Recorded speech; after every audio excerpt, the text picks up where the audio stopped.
Welcome back, guys, to our fourth episode of the All Ball, No Foul podcast. I am your host, Alex. And I'm Nick.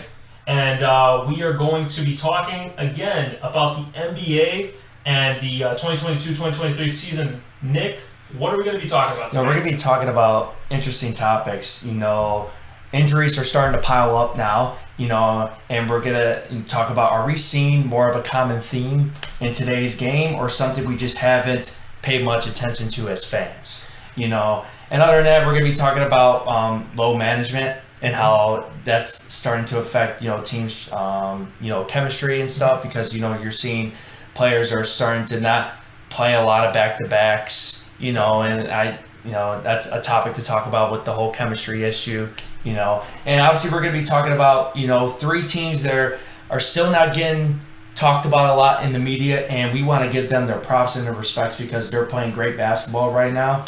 So yeah, no, definitely. And just as we've mentioned in the last couple of episodes, guys, if you have not checked out any of the previous episodes, these are all on YouTube, episode 1, 2, and 3. You can find them there. Episode 2 and 3 are on Spotify. So please, when you have a chance, check them out on there or on YouTube. And Nick, last time I know we were talking about, our biggest surprises, our biggest disappointments, the beginning of the season for both the East and the West. Mm-hmm. And I think something that we talked about a lot was it's just kind of how some guys, really have elevated their game. And I think now what we're going to try and really turn to begin this episode is talking about how injuries have really derailed other people, and especially out, with today's game. So I'm going to let you take a first stab at it. So who do you want to start with?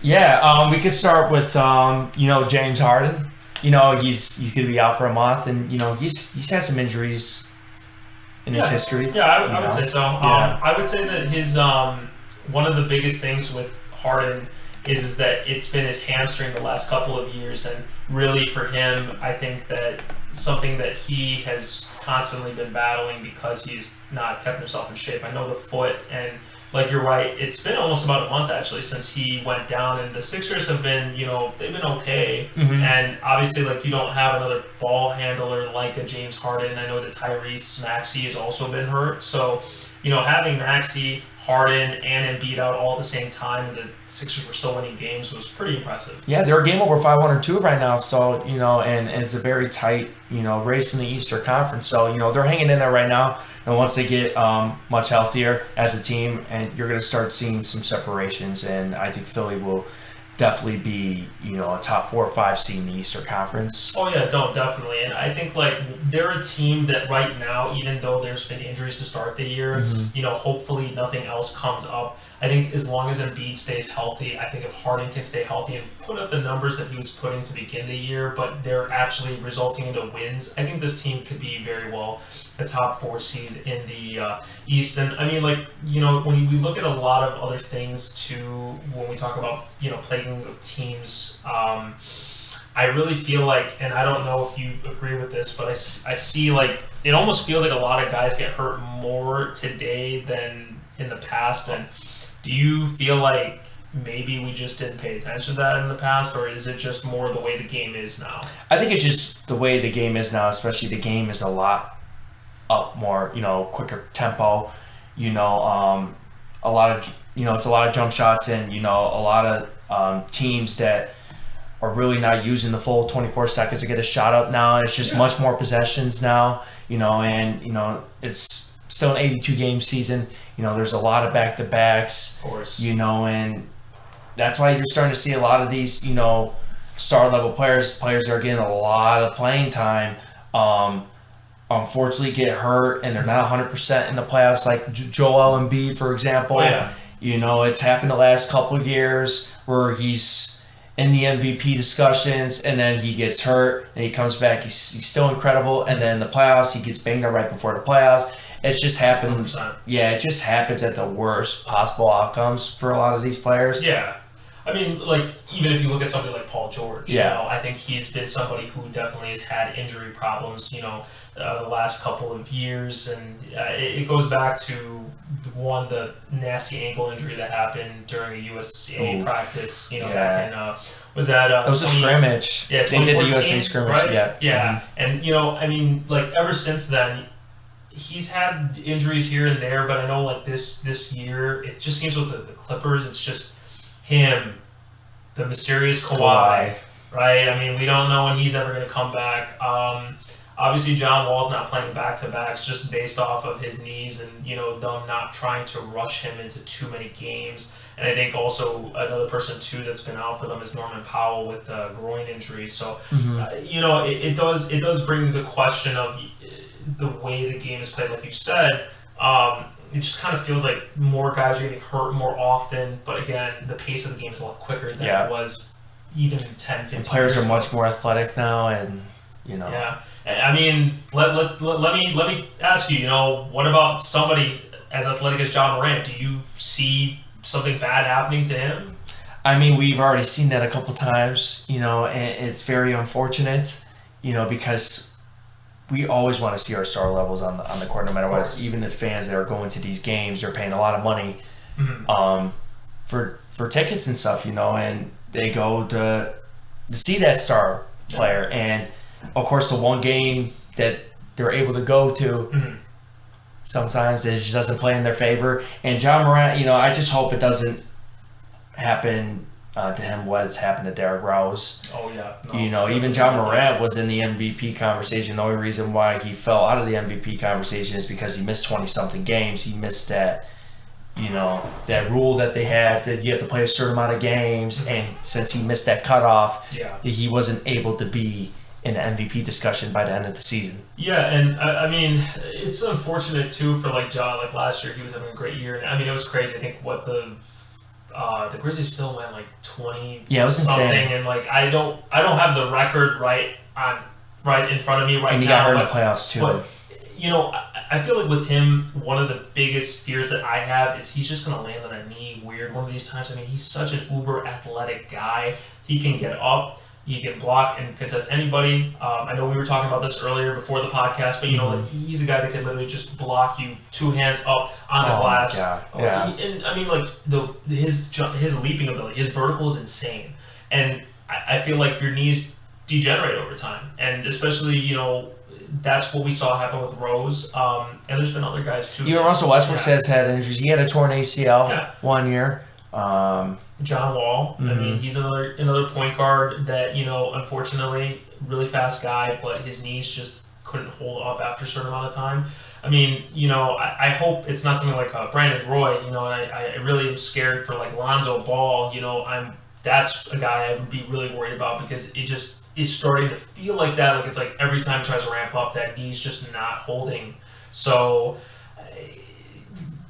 it's just hard. To really say nowadays with the NBA, you know, even a guy like LeBron, who's been, I would say, like the guy against Father Time. Like Father Time cannot beat LeBron, but it seems like the last couple of years, you know, injuries have really started to catch up to him. Yeah. So, I would even say this too, Nick. How do you feel with players nowadays, more with the load management? I mean, I see both sides of it. You know, especially, you know, as a coach, you do want your players, you know, to be as healthy as possible come playoff time. But at the same time, it can really mess up the team chemistry. Oh, yeah. It can mess up your potential playoff seedings.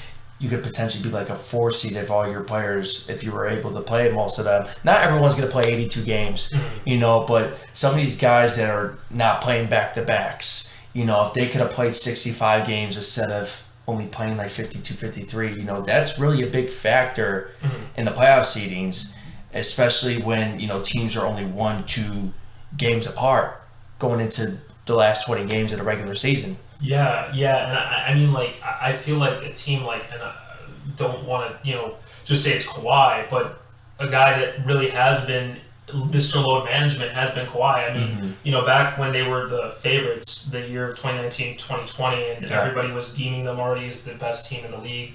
And we didn't really get to see if they were the best team in the league because that roster, healthy, only played about 6 games together. Yep. And I mean, when you think about that, you just kind of realize it's like, if you're not playing with one another, how in the world are you supposed to get chemistry? It doesn't just magically come out of Yeah, the and they just think that they could just turn the switch on. Mm-hmm.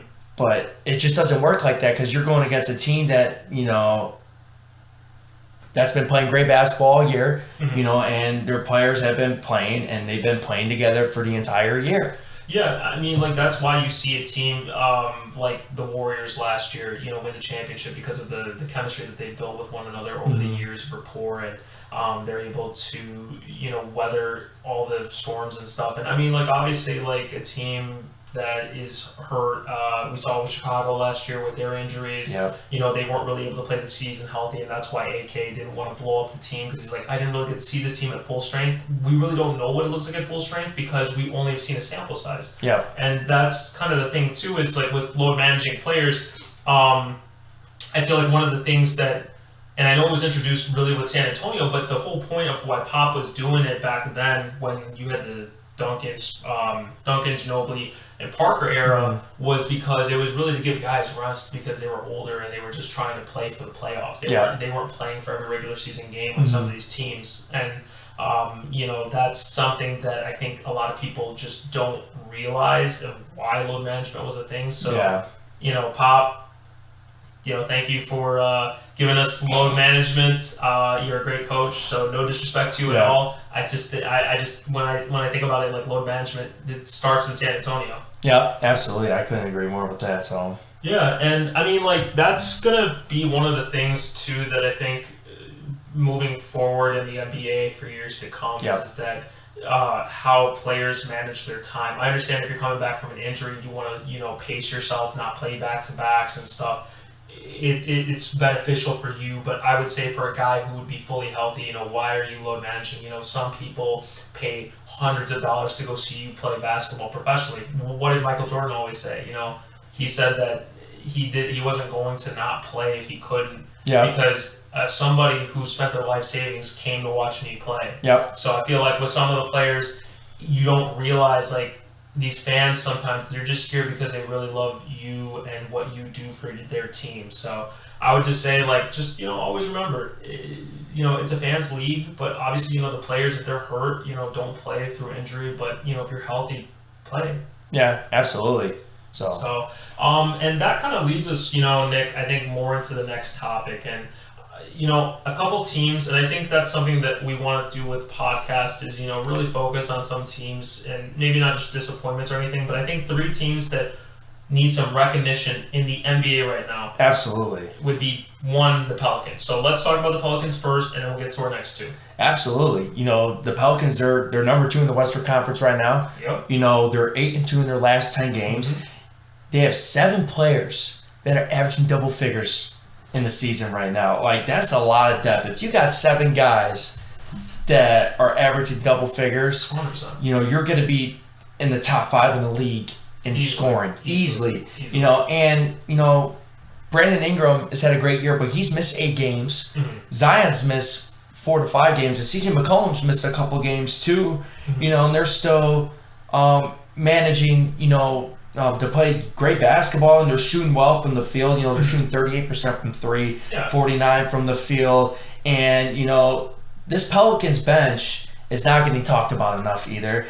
Trey Murphy's been great. Larry Nance Jr. can always give you a boost. Jose Alvarado literally just had a 38-point game. Yeah, no, he actually is really one of those guys that doesn't get talked about enough. And, Jackson Hayes, Garrett Temple, Devontae Graham. I like that they got a nice young bench, and they got some veteran guys that have been through the wars 100%. too. So, 100%. And I think one of the other things too is that it's a really underrated thing, but nobody talks about Jonas Valanciunas, a lot. And I feel like he's kind of a guy that just, he just coast of the game, gets 15 points, like 17 rebounds. Nobody talks about it. He's a rebounding machine. He's a double machine. Yeah, every time. And he could do that without really. He doesn't need the ball to do that either. No.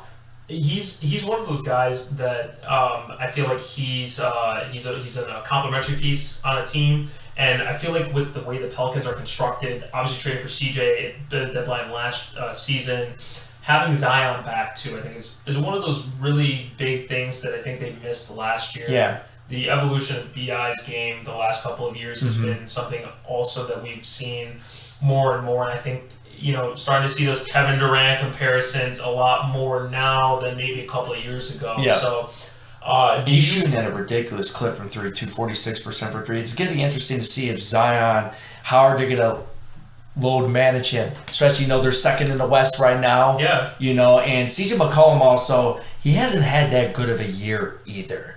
I think he's still trying to figure out how to play with these other two guys, but I have no doubt in my mind that CJ McCollum will play like the Portland CJ McCollum eventually with this roster. I think it's also hard for CJ because when we think about his game from the past, it was if Dame was out, and that was that's a guy who's been missing a lot of time the last couple of years. But CJ was the guy that would be stepping up, and if Dame was healthy, CJ was always the second option. So I think going from being a first or second option on a team to being now your third option on a team, and maybe even a fourth sometimes, because hey, Herb Jones has been missing some time, but he's a solid, player. Obviously, Valanciunas, he gets his touches as well. Yep. And, you got all these young guys on the team. So it's kind of hard for CJ sometimes to get maybe everything he wants as well. And they're going to try and feed the ball to BI or Zion more. So I know what you mean. I think he will get it down. He's a good three-point shooter. Yeah. And historically, I think he's going to find his shot. And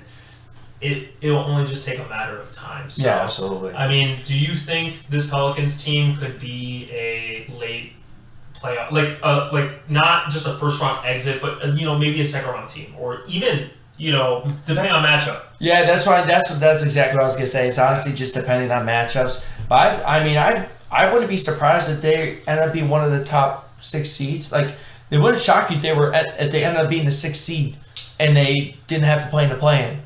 No, I mean they're very capable. Because they got a lot of talent.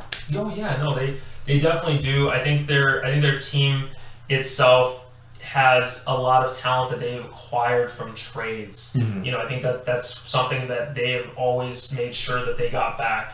When they traded away AD, they got a lot in return. They got Lonzo, they got BI, they got Josh Hart, they got draft picks. That draft pick was then given to Atlanta for more assets, and and it just kind of, and then obviously with the CJ move, you got guys back like Larry Nance in return, who's been, again, he's a great energy guy, guy that can bring some defense, rebounds, putbacks, and helping you in the fast break as well. Yeah, I think that team itself is just kind of some team that I think we really will see a full healthy season where they can be at. I think that there are still a couple teams out west that could beat them, but we'll see, because they did challenge the Suns. I know that the Suns never really lost that series, but there were games where they were definitely in it. So and then they also have a GM too that is very aggressive.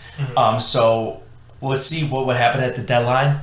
If they really go for another piece, it's going to be interesting, because if they're still like a top 4 or 5 seed going into the trade deadline, I wouldn't be shocked if they made a move to upgrade their roster even more. You never know. The trade deadline can always be a crazy thing. Yeah. And, talking about management, we're going to talk about our next team now. And I think this team, you got to do the chant. You got to say, light the beam, light the beam, light the beam, right? The Sacramento Kings, right?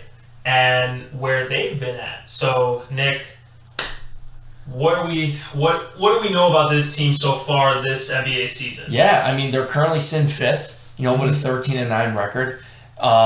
They don't have 7 guys averaging double figures, but they have 6 guys averaging double figures. It's still pretty good. It's still really good. And what's crazy is not a lot of people are not talking about Malik Monk. Really, No. He's averaging 15 points a game, only playing 22 minutes a night, and he's shooting 49% from the field, 37% from 3, and 90% from the free throw line. He's almost doing a 50-40-90 in 22 minutes a game. It's insane. And it's crazy, too, because Malik Monk just 2 years ago was just kind of a bench guy on the Charlotte Hornets. Went to the Lakers last year, had a pretty good career year in terms of just his production and being able to show, hey, in heavy minutes, I can be a guy that's a factor in the Kings, signing him in the offseason. Yeah. I think that was a great pickup for them. That was a huge pickup for them. And, they got a lot of, like, those guards, like, even De'Aaron Fox. yeah. A lot of people talked about how once they traded for Domantas Sabonis, yes.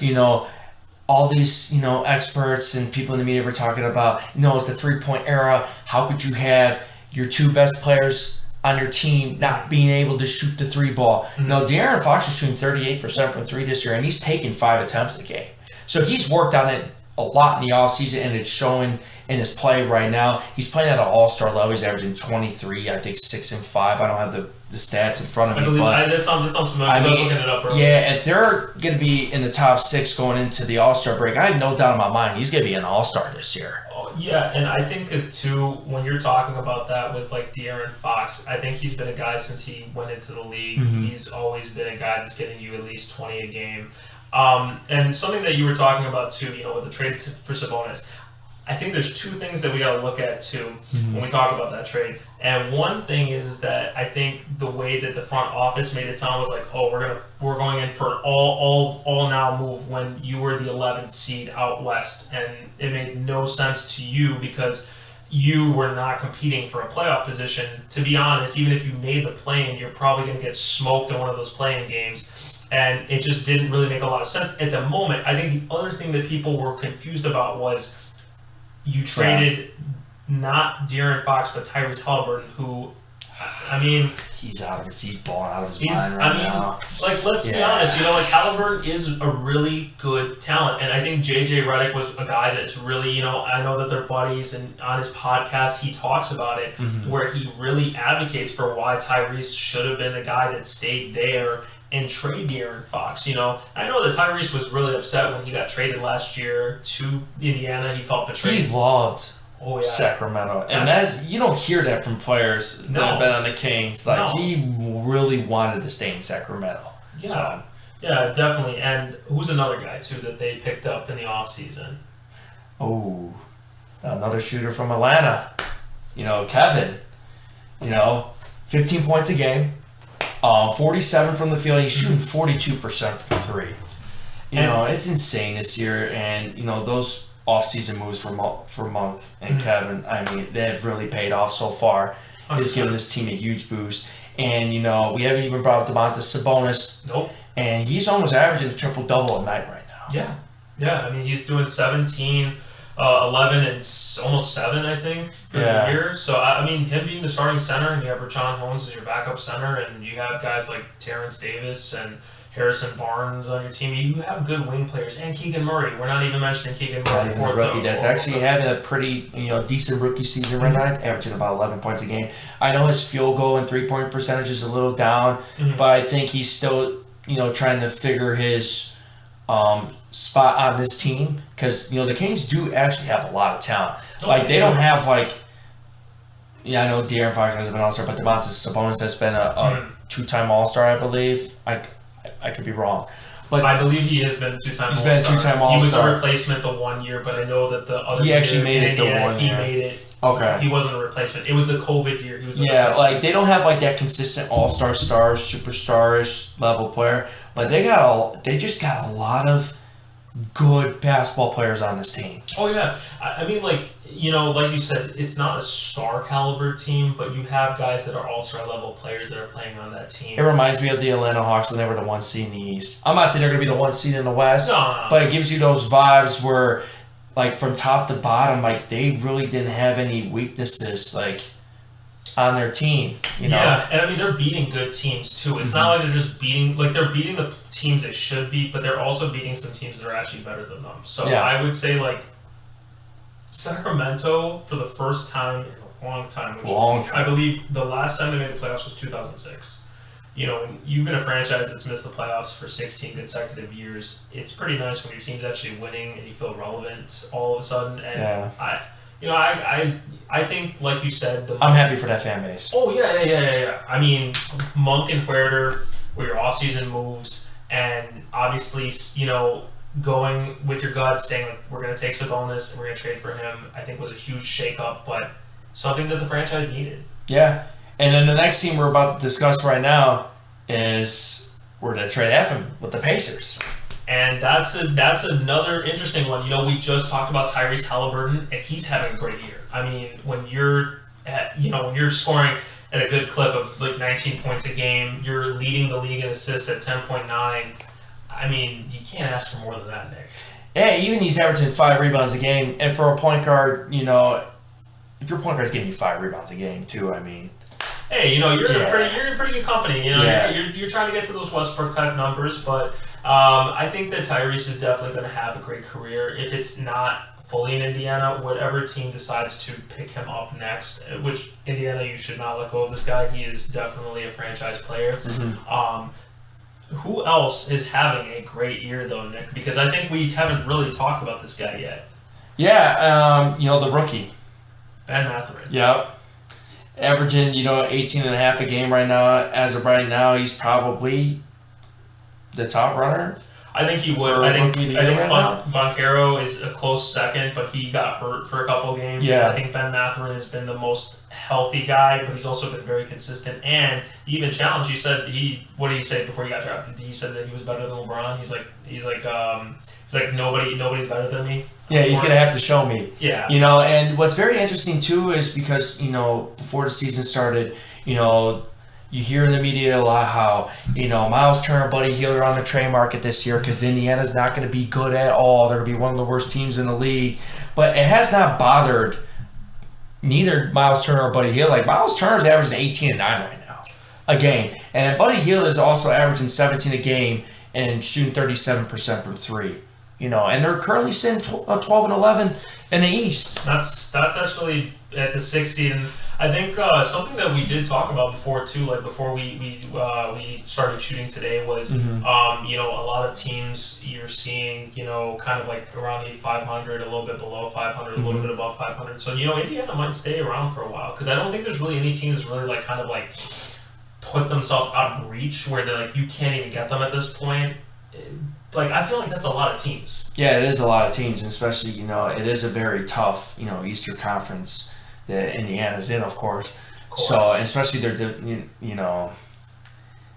having to play Milwaukee all the time because they're in their division, Cleveland's been really good, and but we'll see how far this goes. Kind of like Indiana was supposed to be, they're like the Utah of the East. Everyone talked about Utah and Indiana were going to be so pathetic this year, because not only Utah traded all their guys, but Indiana's about to unload. Yeah, Miles Turner, Buddy Hield. Yeah, and just go with, Tyrese and Ben and see, what those young guards could do for the future and, build their next couple drafts around, forwards and bigs, and stuff. But, I mean, if they start to fall off, then I think you're gonna see a trade. I don't know if it's gonna be Miles Turner and Buddy Hield together or it's gonna be separate. I think it's gonna be separate now.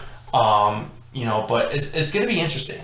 See what Indiana does. Yeah, I think really if one of those guys is going to get traded, it will probably be Miles Turner just because he's on the last year of his deal. So it makes it more lucrative for him to be moved to probably a contender. And you have a guy like Jalen Smith, who they took from Phoenix, who's having a solid little year, 11 and 7. Yeah. Possible big man in the future. I know he doesn't shoot the 3 like Miles Turner does, but I think right now Indiana's in a very interesting spot because they could technically, if they really want to, they could at least compete for a playoff spot right now the way that they've been playing, or they could blow it up by the trade deadline. Yeah, it's gonna be interesting because if we get to the trade deadline and let's say they're not in the top 6, but they're sitting in that 8th, 9th, and 10th spot. Mm-hmm. Are they going to keep this team intact, or are they still going to make trades to build themselves up for the future because they know they still obviously won't be able to, make it past the first round probably with this roster, unfortunately. Even though they're having a surprising year so far in East. They are. They're having a good season. I mean, it's even like the Jazz, though.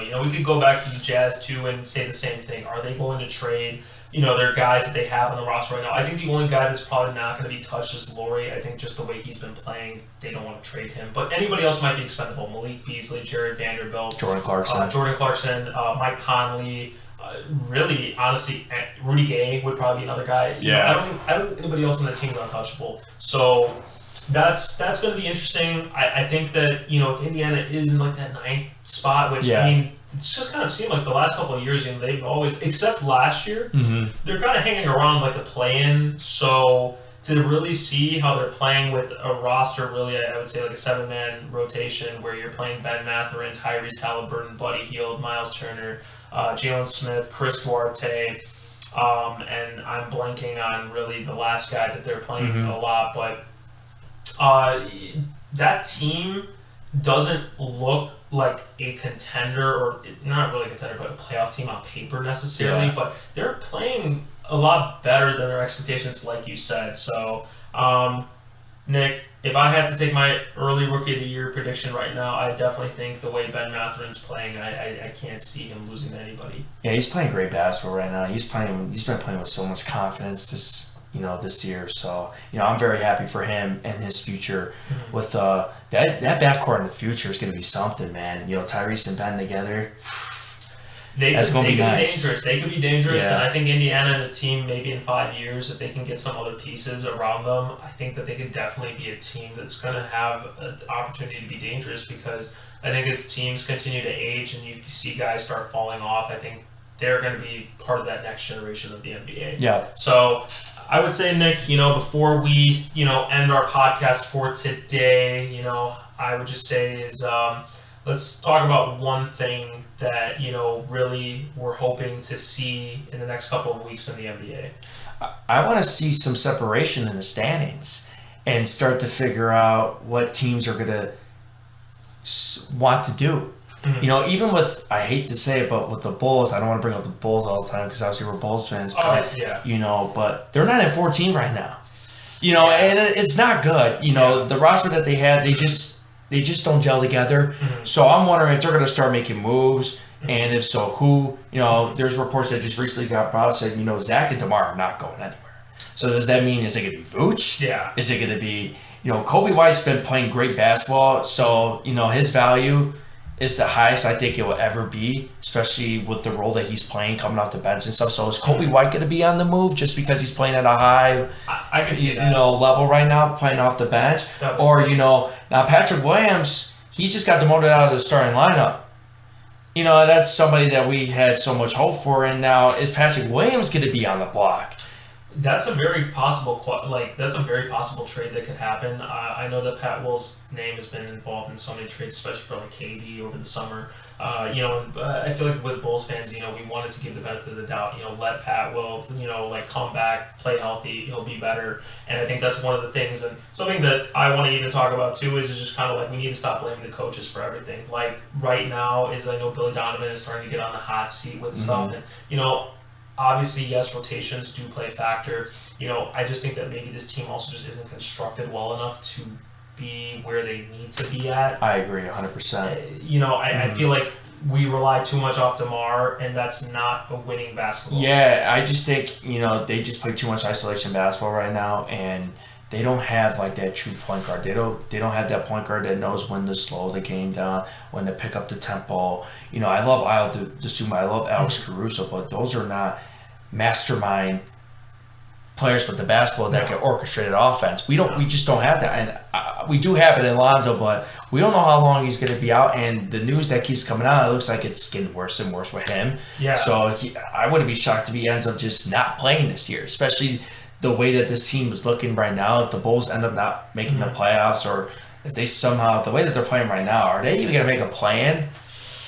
I don't know. I mean, the way that they're trending, man, it doesn't look good. And one thing that I want to stop seeing is stop the ridiculous trade rumors. Because I feel like some of the trades can get a little ridiculous. I know that something that I feel like the media wants to push obviously is will the Lakers trade Westbrook now, or those draft picks, and are they going to blow the team up still? And then now you're seeing with the Bulls, I think the one trade was DeRozan and Vooch for Westbrook and draft picks, and the 2 first-round picks, yes. The 2027 and 2029. I saw that, and I was just laughing on my phone, literally just laughing. It's ridiculous that this stuff is getting put out there. I know social media is a big thing. I get all that, but it's how do people even believe those stories? Yeah, or even consider that being like a real possibility or something. And going back on, the coaching real quick,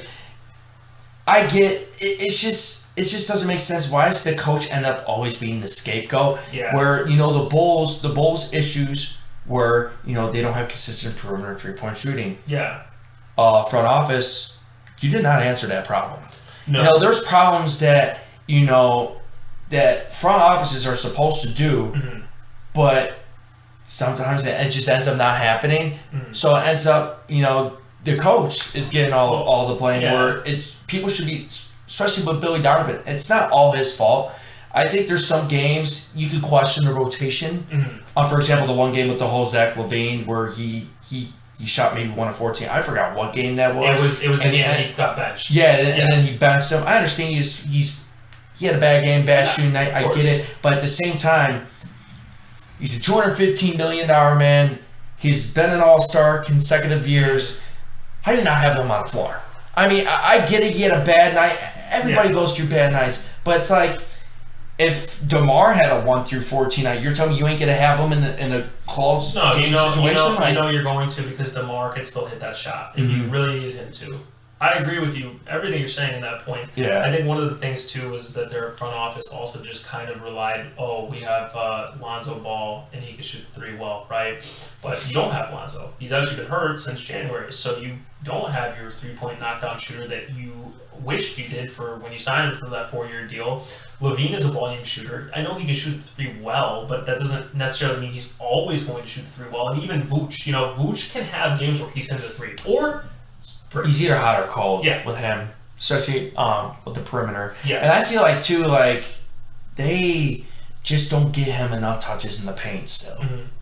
I feel like one of the biggest problems too is that they need to keep the paint, or at least the lane, open for DeMar, because his game is primarily the mid-range. So when you're trying to keep everything, from being congested, it's hard to get Vooch down low on the block and him posting somebody up, because he's not a bad post player. Like, he played more in the post when he was in Orlando too. So I think you're right on that. I also think that, in general, I think we've seen this a lot in the last couple of years. Look at Frank Vogel, for example. Yeah, he had nothing to do with how that was happening. He was dealt a bad hand. They signed a lot of old guys, and it just didn't work. No coach would have put them in the playoffs. I'm sorry. I know there's some phenomenal coaches out there, and I give them all the respect that they deserve. But that roster was so bad. Was so constructively awful. Yeah, no defense, no athleticism, still terrible at the 3-point shot. Even I know Steve Nash, has been a scapegoat, but it's also a lot of the stuff is just chemistry issues and guys not wanting to play. Obviously, with the Kyrie stuff that was going on, Kevin Durant, and stuff going on with him, I feel like it was just an unfair position. Steve Nash got thrown into this job with no experience, and then is expected to win a championship, and it's kind of hard when you've never been a coach and you're with the star-studded team, and then you're expected to do all this stuff, yet you then get blamed for everything, even though a lot of stuff is out of your control, and the front office also is not, they're trying to do the best they can to mitigate things, but it's kind of you get thrown into the fire. Yeah, it's interesting too. One of the things I want to talk about too is when all these people out there are blaming the coaches and stuff, at the same time, those people are not at these practices. They don't know what the coaches are doing. They don't know how the coaches are preparing for them in the film room or anything like that. So it's you can just blame a coach just because they have a bad record or whatever, but you don't know how much time and effort these coaches put in to everything. Yeah. It's not just the game. Oh, no. And that's why I respect a guy like Darvin Ham, who's a rookie coach this year. I do respect what he's doing, and I know he's probably got a lot of stuff going on with him. And you look at other guys in the league, obviously, like Boston. Look at how well they're doing even without Ime Udoka and the whole drama. Yeah, and the whole drama. But when you have coaches that are going to step in, and unfortunately, that situation is way different than maybe another situation. But I got to give credit to every coach that's able to step in and still able to lead a team no matter what the situation is. Look at Mike Brown. Mike Brown is He's doing a great job in Sacramento. You know, I know he's had a lot of history with bad teams, but you know what? Like, let's appreciate all the coaches out there. You know, and I think like that's the beautiful thing about the game is that you see a lot of players become coaches. You know, I think that's something that I really do enjoy watching because they understand what it's like to be in those shoes. Absolutely. I couldn't agree more, man. Yeah, man. I think it was a great amount of topics that we talked about today. And, you know, as always, guys, we appreciate you watching to the end of the video or listening to this on Spotify, wherever you are listening to this. We want to thank you again, and we're going to continue to push out more content. You know, I know that we've talked about some stuff doing on social media as well, so we want to continue to spread the word of the All Ball No Foul podcast. And Nick, I just want to say again, you know, it's always great having this conversation with you, man. Absolutely, man. You know, I can't wait for, you know, future episodes and stuff. So, you know, I'm very looking forward to see how this NBA season progresses, and a lot more topics are going to start opening up for us that a lot of times that the media doesn't want to cover. You know, but this is what we're here for. Yeah, I mean, I don't think that you're going to hear much stories about the Pacers, the Kings, and the Pelicans all in one show. So, you know, keep listening to us, guys. We're going to keep giving you guys what you want as well. So, you know, we're going to probably have polls out there too. What are some topics that we should be covering next? And, absolutely, yeah. I think that's all for us for today. But thank you guys again. I'm Alex. And I'm Nick. And this is the All Ball No Foul podcast. Have a good night and stay safe wherever you are.